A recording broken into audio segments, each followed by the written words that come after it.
care about the money, the things will going to show up. Because what happened, like manifesting is not just about manifesting $1 million, $10 million. One day I'm gonna manifest, or I just want this one thing and then I'm gonna forget about it. Or you're manifesting from the ego, trying to get the money, manifesting money to prove it to yourself or prove it to somebody else, or to show the status in the society or in your relatives or in the family. Don't do that. Don't do that. Because manifestation, even if you don't want to believe in it or not, is spiritual energy, is spirituality. We are all spiritual beings. You want to realize it, it's okay. No want to realize it, it's also okay. But that's who we are. So do it from the love, do it from the trust. Understand that when you don't care about the things, genuinely don't care, that's when the things happen. Now, when I say don't care, doesn't mean you gotta be rude to the people or rude to yourself or rude to in general. No. When I say don't care, that means you're not worried about it. You're not stressed about it. Even if you feel like your ego is freaking out, even if your ego is saying, oh, we got this bill to pay, we have this rent to pay, we don't have money, or we are short of the rent, or something this happened, that happened, you're not panicking. You're not buying into the ego anymore, even if the ego show up, because that's going to show up. That's going to show up, but you don't buy into it. You look for the thing for what it is, and then you understand that everything is a mirror reflection of me. It's okay if I create the situation that I don't like it. It's created by my past version of me. It's okay. You're not beating yourself up. You are loving yourself in the process, because you're going to be with yourself for 24/7 forever. So you got to be really nice to yourself. I really mean it. Not be just with the point of the ego perspective. No, really loving yourself. Because if you cannot love yourself, guess what? You cannot love anybody else. That's the real thing. So you're doing it with the love.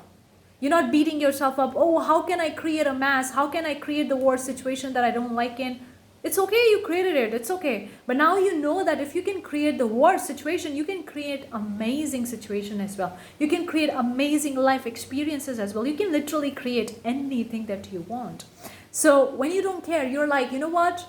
I don't care. The money will going to show up because I always have the money. There never been a situation when I never have the money. I always have money. Money always shows up. Money always there for me. I receive money with full my open heart, and I allow money to flow through me. Like you are like a channel or a gateway to money to come in your life, and then you let it spend the money so it goes through you. So it's like a passage. It's not like you're hoarding the money. Once the money come, you're like, oh, I'm not gonna spend the money because if I spend the money, I'm not gonna get it.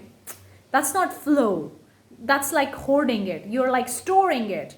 Just like you're storing oxygen in your lungs. Oh, I gotta store the oxygen because what if I'm not gonna get the next breath? That's not gonna work out. Your lungs will not going to work out properly if you just take a breath and you store that air inside of your lungs for a long time. Of course, you can store it and you can take deep breaths, like that's a part of exercise. That's a part of meditation and yoga. But if you are hoarding into the oxygen into the lungs or hoarding the air into the lungs, it's not going to work well, right? You know that. And you have faith that the next breath will going to come, even if you inhale and exhale and you're not hoarding, you're not storing oxygen. The same faith apply in the money.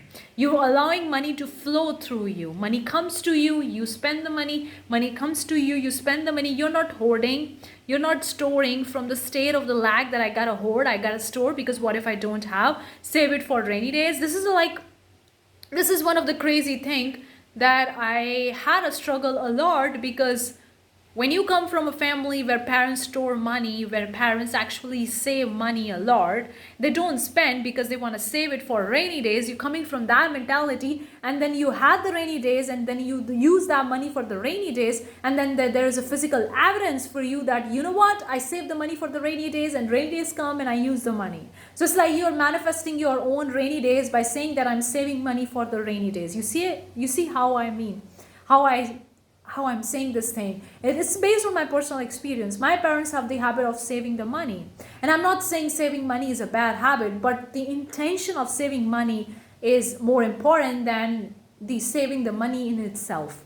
If you're saving the money for the rainy days, thinking that the rainy days will come when I don't have the money, I need the money, then guess what? You're going to have that situation because you're creating it. You are the creator. But if you're saving money after you spend everything for your fulfillment, for your, not just for surviving, but for thriving, you you literally spend on you, invest in your business, whatever, you did everything, and then you have extra money, and then you're saving money because you have extra money, you no longer need money, and you're saving it not from the point from the rainy days, it's just because you have extra money.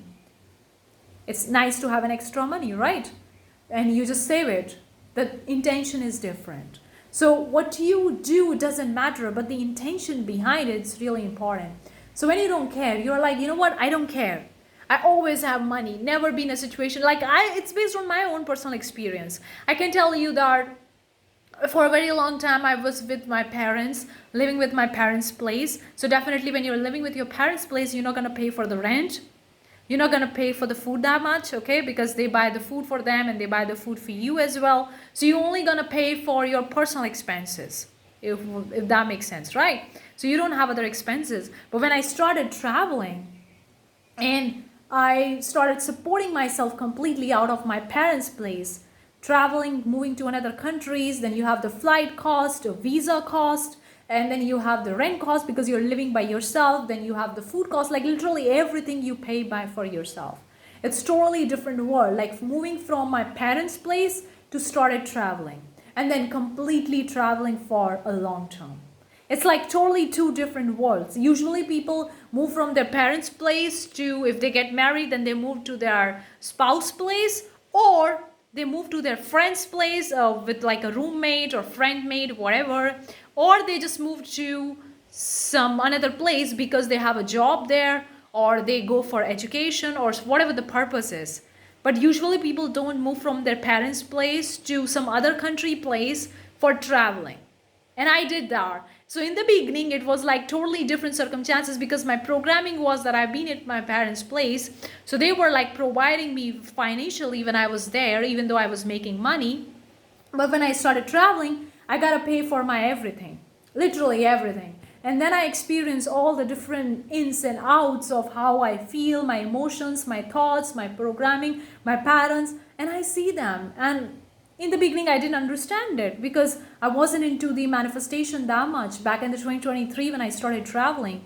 But in the later 2023 and the 2024, I started to realizing things. And now in the 2025, I am way more better equipped to deal with the situation, any kind of situation. I've hit the situation in my traveling situation when I literally hit the rock bottom.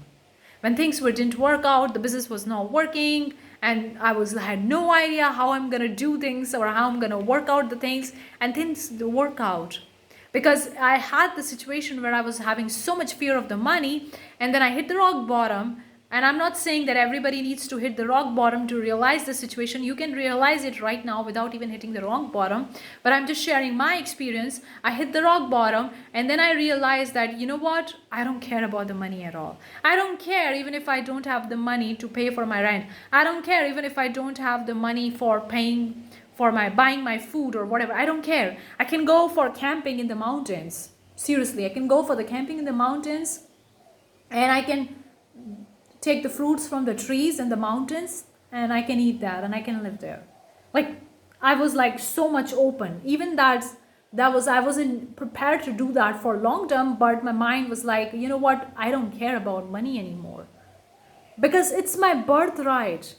If I fear about the money, it's gonna be there forever. Even if I have $1 million, it's still gonna have the fear. Like, I've seen the people with few money, like small dollars or thousands of dollars, like, it doesn't matter what your current situation is. Even if you have $100 in your wallet, or even if you have $10,000 or $100,000, doesn't really matter. Your mindset, what you think about the money, what you feel about the money, what the story you have around the money is way more important than the amount of the money that you have in the bank or in your wallet or whatever. Because those things has to change. If they are not changing, even if you have hundred thousands of dollars, whatever, it's not going to be forever. You're going to be again going through the fear. Because when you have more money, your expenses increases because your lifestyle increases, like your level increases and your expenses increases according to that. So the fear will not going to go away. It's always going to be there regardless of the situation, because a lot of the people say, once I pay my rent, once I pay for my food, then I'm gonna be feel free. Then I'm gonna be will not going to have fear. But that's not the truth. Once you're gonna be able to get the money for that, then you're gonna need money for something else. It's never be enough for you because the fear will going to stop you. Always you're gonna feel the fear. So it's not about the situation. A lot of the people focus on trying to change the situation. No, it's about how you think about the situation, how you respond. Like, what's your response, how you react. That's way more important. And that's what I'm talking about when you don't care, literally in your energy, it's in your thoughts, in your feelings, when you don't care because you know that I'm gonna get it anyway. Because money is my birthright. I'm gonna get it anyway. Even if I get fired from the job, I'm gonna get a new job. I'm gonna start my business. Even if the clients go away, I'm gonna find the new clients, better clients, high-paying clients, whatever. You no longer care because you know that it's your birthright. Because whatever you ask for something, it's already been given to you and your job is to align. But when you're too attached and you're needy and clingy to the current situation, you're like, please get me out of this thing and I'm gonna be feeling better. No. When you're so clingy and needy, it's not the energy for you to receive money in your life. You can see when you are needy, when your relationship, your partner not gonna like you that much. Or if you see your partner is needy to you, you feel the energy, how the needy energy feels, right? It doesn't feel that great. You're not gonna love the person if they are so much attached and clingy and needy to you, right? You're gonna love them if they are more free and they're free flowing and they're taking care of themselves. And you no longer need to do anything for them. You're gonna love them even more. You're gonna take care of them even more. If they are in the needy, you're not gonna take care of them. That's what we all feel the energy, right? The same, the money feel the energy because treat money as a person. So when you are needy, when you are attached and clingy, money not gonna like you. But when you're free flowing, you're like, you no longer care because you have trust, you have faith that it's gonna be given to me. I'm always provided. You have the faith inside of you. That's gonna kick you through all these, like that's gonna push you through all the miserable situation, all the money problem situation out of it forever because of that trust and faith. So the trust and faith is way more important in the manifestation than manifesting from the ego or then trying to change the situation. Hopefully this video makes sense because I touched a different angle in the video. I didn't prepare to talk about these things, but then I just go with my flow and I was like, you know what? I no longer care about what I say in the video. I gotta go with my own flow. And if something I feel like I want to share with the people, I'm gonna do it. So that's what I did. Hopefully this video makes sense. Let me know. Give it thumbs up, consider subscribing if you want more videos and turn on the bell notification. But that's more important, is to be yourself and no longer care about it and to give yourself the treatment that you deserve. That's important. If you're interested, I have a short mini course talking about manifesting, attracting abundance by doing what you love. The link is in the description. You check it out. I'll see you the next time. Bye-bye.